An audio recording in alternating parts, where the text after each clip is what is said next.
Assalamualaikum warahmatullahi wabarakatuh. Bagaimana kabar anak-anak pada pagi hari ini? Semoga tetap selalu semangat dan sehat semuanya ya.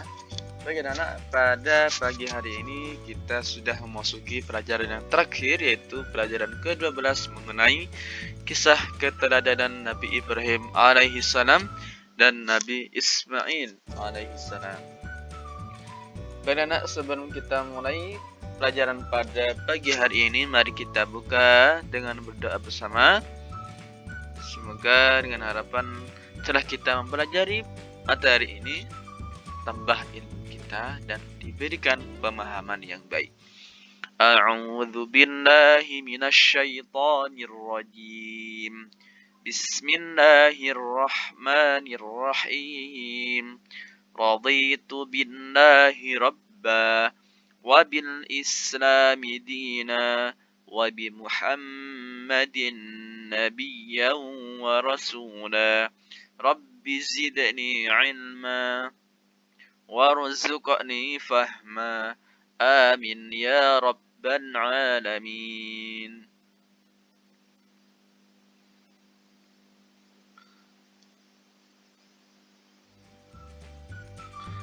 Baik anak-anak, pada pelajaran pagi hari ini, setelah kalian melihat video ini, Pak diharapkan kalian bisa menceritakan kisah keteladanan Nabi Yusuf, Nabi Syu'aib, Nabi Ibrahim, dan Nabi Ismail. Namun, yang kita pelajari pada pagi hari ini anak-anak, kisah keteladanan Nabi Ibrahim saja. Untuk Nabi yang lain insya Allah akan dijelaskan pada pekan berikutnya. Untuk anak-anak, siapkan buku catatan kalian, lalu dengarkan materi yang akan disampaikan oleh tamu kita. Silakan dipahami ya, juga dicatat hal-hal yang penting. Baik, selamat menyaksikan. Oke, kita lanjutkan ke pembelajarannya ya. Nabi Ibrahim ini dilahirkan di Babilonia. Nah, sekarang ini negara Irak ya. Ayahnya Nabi Ibrahim bernama Azar bin Nahur. Kala itu, kerajaan Babilonia ini dipimpin oleh seorang raja yang sangat zolim, jadi sangat kejam ya, yaitu Raja Namrud bin Kan'an bin Kus namanya.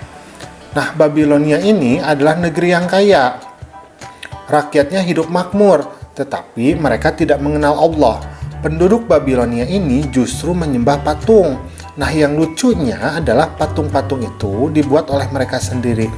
Nah, sampai sekarang peninggalan dari kerajaan Babilonia ini masih bisa kita temukan ya di Irak ya. Nah, Nabi Ibrahim ini memiliki anak yang bernama Ismail dan Ishak. Antara Nabi Ismail dan Nabi Ishak ini berbeda ibu, tetapi ayahnya tetap sama ya, Nabi Ibrahim. Nah, ibunda dari Nabi Ismail bernama Hajar dan ibunda dari Nabi Ishak ini bernama Sarah. Menurut riwayat, keturunan Nabi Ishak alaihi salam kemudian ini menurunkan Nabi Musa alaihi salam, yang nantinya kita mengenalnya sebagai Bani Israel. Dan dari keturunan Nabi Ismail alaihi salam ini kemudian menurunkan Nabi Muhammad yang kita kenal sebagai bangsa Arab. Oleh karena itu, Nabi Ibrahim alaihi salam ini dikenal sebagai bapaknya para nabi, karena semua nabi ini setelah Nabi Ibrahim itu merupakan satu garis keturunan dengan beliau.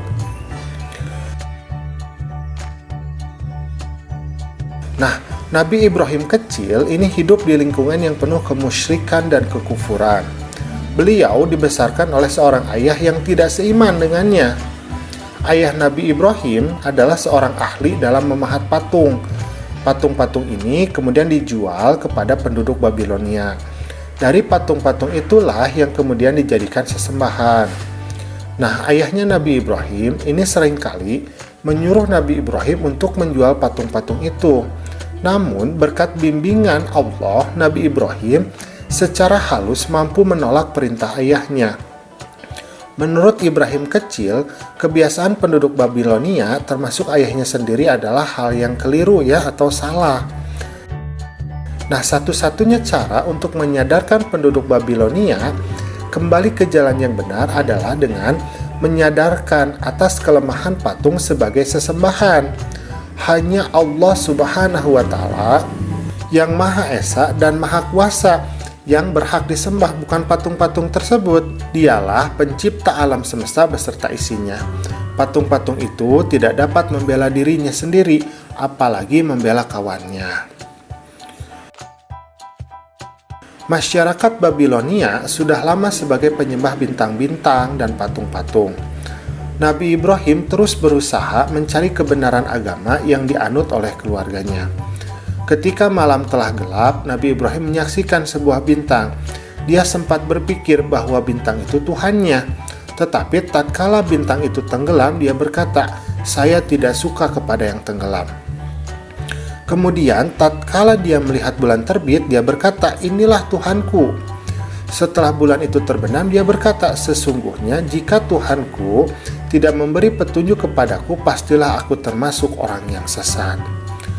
Kemudian tatkala ia melihat matahari terbit, dia berkata, "Inilah Tuhanku, ini yang lebih besar." Tatkala matahari itu terbenam, dia berkata, "Hai kaumku, sesungguhnya aku berlepas diri dari apa yang kamu persekutukan. Sesungguhnya aku menghadapkan diriku kepada Rob, Tuhan yang menciptakan langit dan bumi, dengan cenderung kepada agama yang benar, dan aku bukanlah termasuk orang-orang yang mempersekutukan Allah."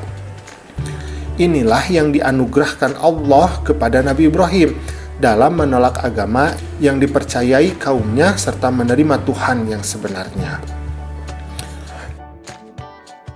Dalam Al-Quran, surat Al-Baqarah ayat 260 dijelaskan bahwa Nabi Ibrahim berdoa kepada Allah, memohon supaya diperkenankan melihat kekuasaan Allah. "Ya Allah, perlihatkanlah kepadaku bagaimana Engkau menghidupkan makhluk yang sudah mati." Demikian suatu hari Nabi Ibrahim pernah berdoa. Keinginan itu pun dikabulkan. Kemudian Allah menyuruh Nabi Ibrahim menangkap 4 ekor burung. Setiap burung diberikan tanda masing-masing. Selanjutnya burung itu kemudian disembelih dan dicincang. Bagian-bagiannya dicampur satu sama lain. Potongan tubuh keempat burung itu kemudian dibawa, lalu diletakkan di puncak 4 buah bukit. Keempat bukit itu letaknya berjauhan satu sama lainnya. Kemudian Allah memerintahkan kepada Nabi Ibrahim untuk memanggil burung-burung itu. Maka dengan izin Allah, burung-burung itu ternyata mampu menyatu kembali dan hidup kembali. Semuanya utuh seperti sedia kala. Allah Maha Kuasa atas segala sesuatu. Tidak ada yang sanggup menghalangi kehendaknya. Hanya dengan kata kun, jadilah, hal yang dikehendaki pun pasti akan terjadi. Allah Maha Kuasa menghidupkan yang mati sangatlah mudah baginya. Nabi Ibrahim telah melihatnya sendiri, maka hatinya pun semakin mantap, keyakinannya makin kuat, keimanannya makin hebat. Nah, ayahnya Nabi Ibrahim ini, Azar, tidak hanya membuat patung, tetapi ia juga menyembah patung. Sebelum berdakwah kepada penduduk Babilonia, Nabi Ibrahim harus menyadarkan dulu ayahnya. Berdakwah kepada ayahnya tentulah tidak mudah, karena ayahnya ini tetap bersikukuh dengan keyakinannya. Usaha Nabi Ibrahim sudah maksimal, tetapi Allah yang menentukan. Sebagai seorang anak, Nabi Ibrahim sangat ingin menyelamatkan ayahnya. Tetapi sikap ayahnya yang menolak ajaran Allah tidak membuat Nabi Ibrahim larut dalam kesedihan. Sikapnya tetap teguh untuk menyebarkan pesan-pesan Allah Subhanahu wa Ta'ala. Nah, Raja Namrud ini memerintah dengan kejam. Semua orang harus taat, tidak boleh ada yang melawannya. Jika ada yang berani melawan, maka nyawalah taruhannya. Rakyat di Babilonia hidup bagaikan budak. Nah, keadaan tersebut tidak membuat Raja Namrud puas. Ia merasa dirinya layak disembah. Ia ingin menjadi Tuhan. Ia berpikir rakyat pasti mau menyembahnya. Patung-patung yang tak bernyawa saja disembah, apalagi raja yang sangat berkuasa.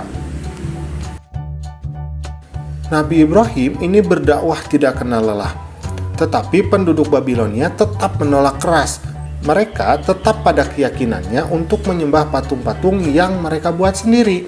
Namun, Nabi Ibrahim tidak kehilangan akal. Ada rencana lain. Mungkin saja penduduk Babilonia ini memerlukan bukti.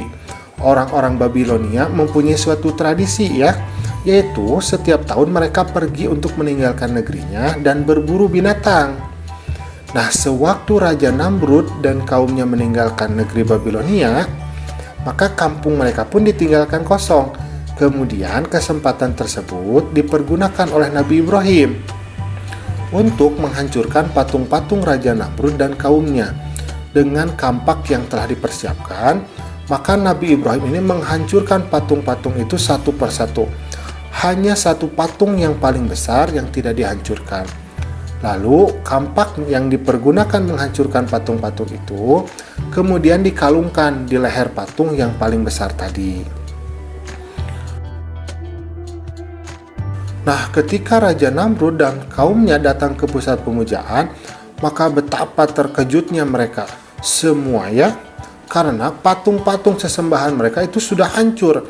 Maka tak pelak lagi Ibrahimlah yang dituduh. Nabi Ibrahim akhirnya dipanggil dan diadili. Raja Namrud bertanya kepada Nabi Ibrahim, "Apakah kamu yang menghancurkan patung-patung sesembahan kami?" Maka Nabi Ibrahim menjawab, "Aku pikir barangkali berhala besar itulah yang melakukannya. Bukankah kampak yang ada di lehernya yang membuktikan perbuatannya?" kata Ibrahim. Maka Raja Namrud menjawab, "Mana mungkin berhala bisa berbuat seperti itu?" kata Raja Namrud. "Kalau begitu, mengapa engkau menyembah patung yang tidak bisa berbuat apa-apa?" kata Nabi Ibrahim. Mendengar pernyataan Nabi Ibrahim, orang-orang yang menyaksikan banyak yang sadar. Selama ini mereka telah menyembah patung-patung yang tidak bisa berbuat apa-apa, tidak bisa melihat, tidak bisa mendengar, tidak bisa berbicara. Maka melihat keadaan demikian, Raja Namrud semakin murka. Raja Namrud akhirnya memutuskan bahwa Nabi Ibrahim ini harus dibunuh dengan cara dibakar hidup-hidup. Maka dikumpulkanlah kayu bakar, Nabi Ibrahim kemudian diikat dan dilemparkan dengan alat pelontar yang membara. Api pun menjalar mendekati Nabi Ibrahim, akan tetapi ia tetap tenang. Hatinya bertawakal, ia yakin pasti Allah akan menolongnya. Allah Subhanahu wa Ta'ala pasti menolong orang yang berjuang di jalannya. Ketika api menyala makin besar, Raja Namrud dan pengikutnya tertawa riang. Mereka menyangka bahwa Nabi Ibrahim telah hancur menjadi abu. Akan tetapi betapa terkejutnya mereka ketika melihat keajaiban yang tidak disangka-sangka. Setelah apinya padam, Nabi Ibrahim tiba-tiba berjalan keluar dari puing-puing pembakaran api dengan selamat, tanpa luka sedikit pun. Maka Allah menunjukkan kekuasaan dan kasih sayangnya kepada Nabi Ibrahim dan kaumnya.